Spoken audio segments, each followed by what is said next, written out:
I'm Mary Susie from Bead Me a Story. Thanks so much for giving this project a try.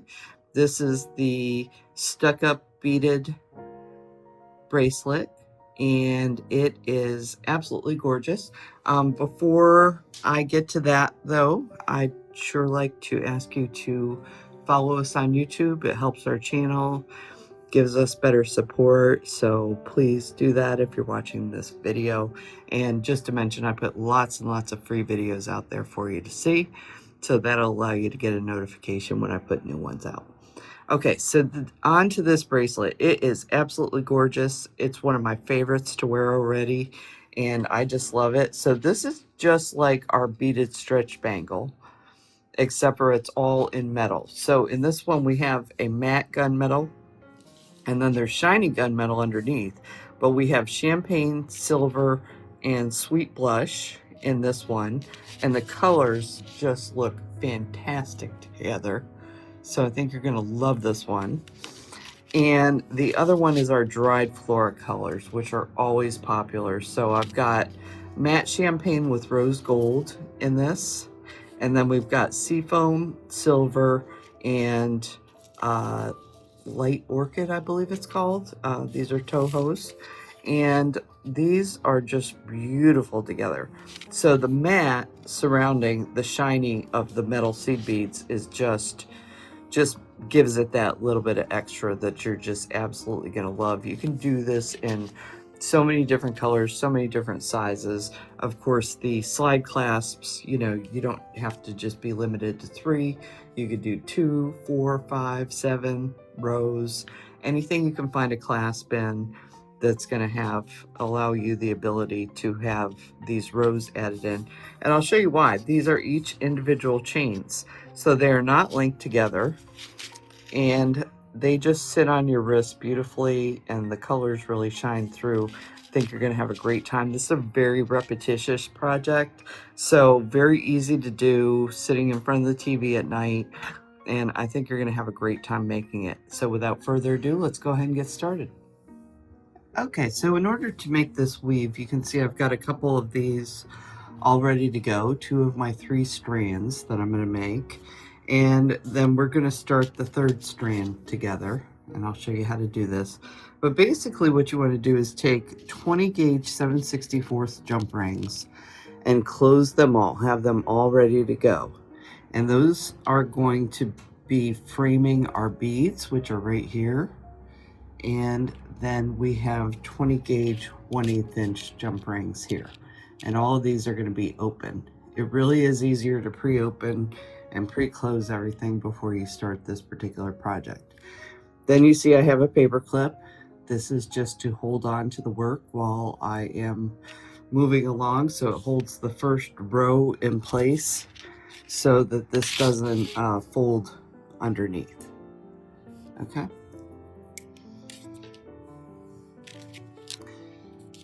So all I'm going to do with each row, and if you want, you can pre-mount these with each step, is I'm going to take my open jump ring, my 20 gauge 1/8.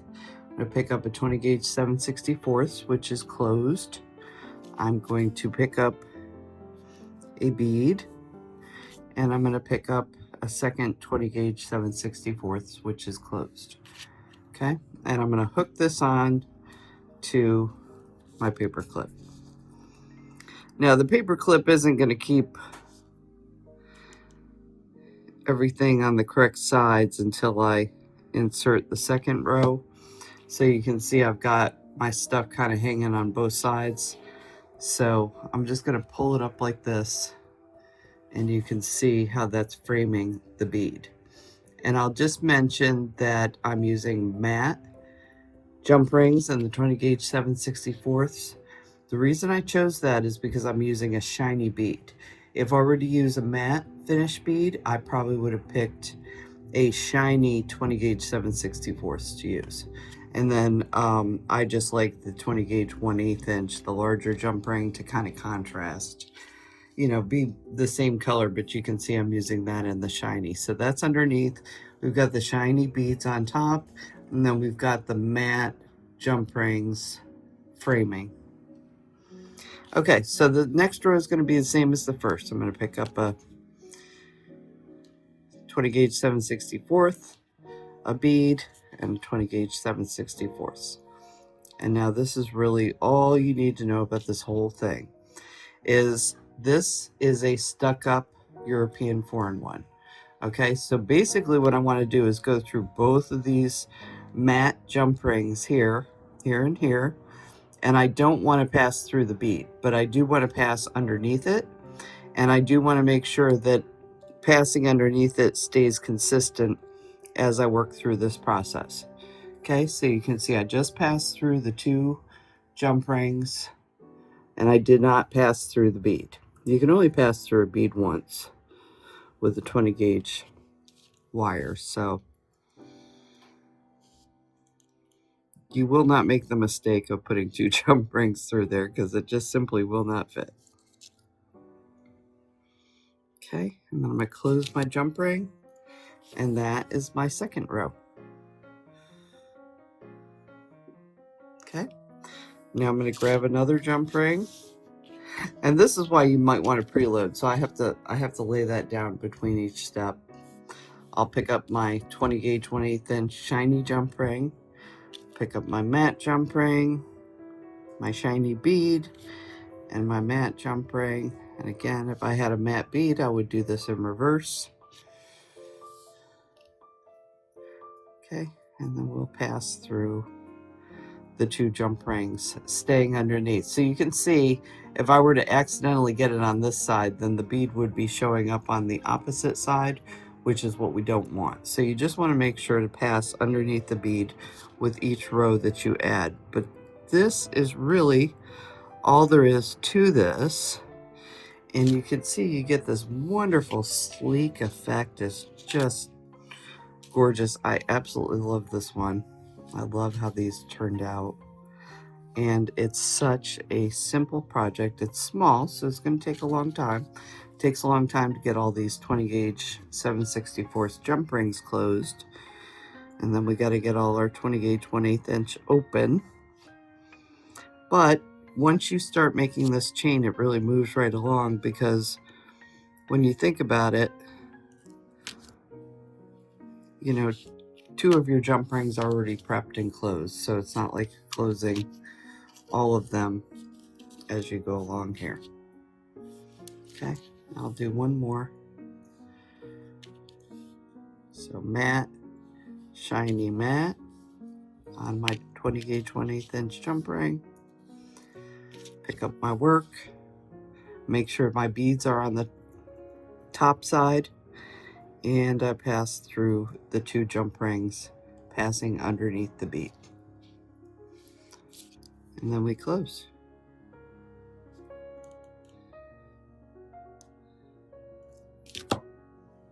Okay, so I am going to finish this 3rd chain that I have going. You can see how beautiful these colors are going to be when we get these all together. Just a really lovely mixed metal piece. And then I will show you how to finish off the row and attach this to a clasp.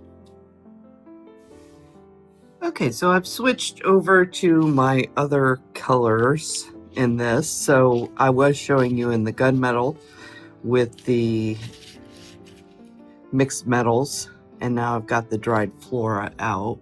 So just wanted to note that switch. So once we get all of our rows ready to go, we're going to have to add an end to the rows. So the part with the paper clip on it, that part's just fine, and we have a really good starting row to work off of to connect our clasp. Okay, but this other end, I'll show you that I've added the end jump ring here. So this is just like adding a row. Okay, but I'm not going to put anything on it. I'm just going to take a 20 gauge 1/8 inch jump ring, and I'm just going to pass it through the 2 20 gauge 7/64 jump rings and underneath the bead, just like I've been doing. But it just doesn't have anything on it. We're not going to add any more 20 gauge 7/64, and we're not going to add any more beads. We're just adding, this is just a loop at the end of the row so that we have something to attach to our clasp. Okay, so there is our silver. And then let me just do the sea foam real quick. Okay, so just like gravity, let that hang down. Pass through the 2 jump rings. Okay, and then that's it. And I will say, just to kind of mention this, you know, anodized aluminum jump rings are not perfect as far as sizing goes. So my gunmetal version of this is a little bit tighter and a little bit shorter. So you may want to add a row or 2 of that one. And then this one is a little bit looser. And I believe if I did one in silver and silver frost, that it would also be about this size, because my light rose gold jump rings run very skinny, much like the silver frost are running right now. Okay, so now I'm going to bring in some 22 gauge 7/64ths, and we're going to start on the end attaching this to our clasp. So I'm just simply going to use 2 of these on every end, and I'm going to start in the middle with the silver, and I'm going to work my way outward. And I just find it easier to start in the middle because I can just reach the rings a little bit easier. I won't have anything in my way. So you don't have to do that, just a suggestion. And then just make sure everything's staying in the same direction, because of course we're going to have one side where the beads are upward, and then there is a back side to this bracelet. But honestly, this chain is so pretty all the way around that even if one of your chains turns over, it's still so pretty. And it actually gives you, you know, if they kind of curve around like you see here, you know, you're seeing the side of this, but then you're seeing some beads. It gives you this beautiful iridescent quality that is just gorgeous. I think you're gonna absolutely love this one. It's already one of my favorite ones to wear. I just think it's great. It's so simple and sleek. Okay, so there's 1 and 2.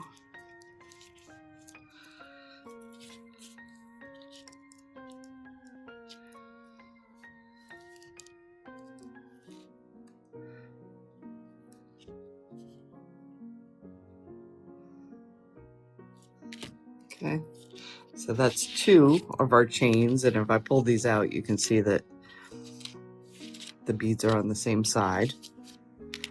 And then just our 3rd one. So it's as simple as this to finish this off. You just need to you know, recognize which end you're working with. So for example, I got this one turned around because I can tell that because this jump ring has a bead attached to it.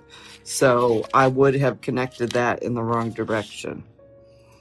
Whereas this one, I can tell my end jump ring has no bead on it. So you can't really even get this, you know, turned around. It's very clear what you're going to do and how you're going to do it. And of course, you know, I could have made this 4 rows long, 5 rows long, whatever you can find a clasp in. I think they go up to like, and even in these slide clasps, I think they go up to like 7 rows of slide clasps. So you can make this as wide or as narrow as you want to. Once you know how to make this stuck-up bead strip, this stuck-up European 4-in-1, then you can do anything you want to. And of course, you know, while we're in this part, you know, some of it can get a little kinked up, but that's okay. It's going to straighten right back out. It's not a problem at all. It's just, you know, how I'm handling it right now. It's a little bit rough on it. Okay, so I'm flipping this around. And then when we do the other side, just so you're aware of this, again, I'm going to do my silver first. And then once I do the silver, I can detach this clasp, that end of it, so that we can just work straight onto it and not have to curve around. But I'm going to flip this over. Okay, and you can see there's a lot of strands, you know, a lot of stuff going on here. I want to make sure that this end pair that was attaching to the clasp is straight, and you can see I've got this upside down, so when I bring my clasp over, I know that the beads will be to the outside. Just make sure you don't get this twisted up as you do it. Again, I'm doing that middle row first, and then we're going to detach.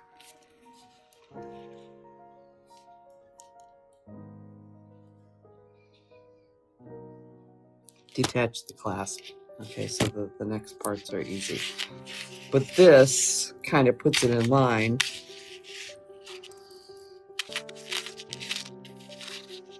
Okay, so that we know. And once you get this attached, you won't have any of this kinking up and curling and stuff like that. It's just while you're doing it. It's just a really teeny tiny skinny little chain.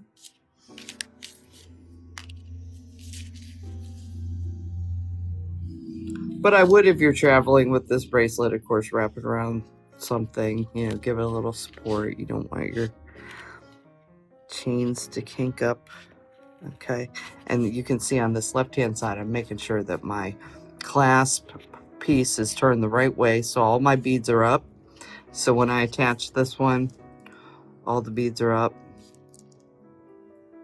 So as I was saying, this doesn't really kink up on me. I've laid this on my bead board and done all sorts of things with it.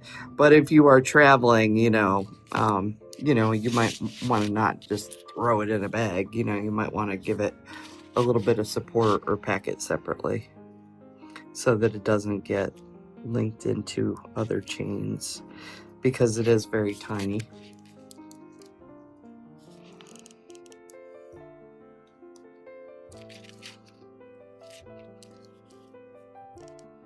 Okay, that's number 2. And then we'll just take our final paper clip off, and that will be number 3. And we will have the whole thing finished. And again, I can't tell you how much I love this one. I mean, for something so simple to just be so sleek and so pretty, it's amazing. And I think you're really going to enjoy making this one because of all the repetition that's in it.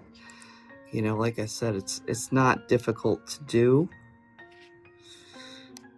And yet you can have so much fun with the colors of having, you know, matte on the outside with shiny beads on the inside, and then maybe shiny on the outside and matte colored beads on the inside, and then mixing the different rows and different stripes together.